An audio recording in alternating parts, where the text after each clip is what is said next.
dahil malamig ang panahon dito ngayon sa Riyadh, ayan, magluluto tayo ng sutangon soup at maglalagay tayo dyan ng celery.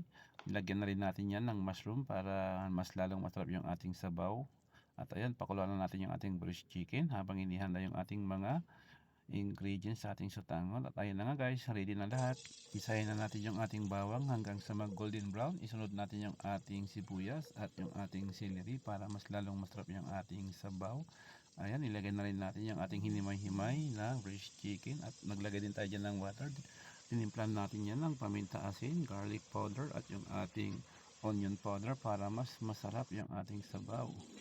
Asin lang yung ginamit natin panimpla dyan guys, at nilagyan na rin natin dyan ng atsuete para mas maganda yung kulay ng ating sabaw, at ilalagay na rin natin yung dahon dyan ng ating celery at yung ating carrots. At gisa-gisahin lang natin yan. Pagka okay na yung ating carrots, lalagyan na natin yan ng tubig at yung pinagpakuluan natin kanina ng braised chicken natin. Pag kumulo na, ilalagay na rin natin yung ating mushroom dyan at magdadagdag tayo ng konting paminta para mas lalong swabe yung ating sabaw. At ilalagay na natin dyan yung ating sotanghon. Pagkatapos isusunod na rin natin dyan yung ating repolyo sa pinakahuli. At para hindi magbawas yung ating sabaw, tatanggalin natin yung ating sotanghon. At ayan guys, ready na yung ating sotanghon soup. Tara tayo kumain.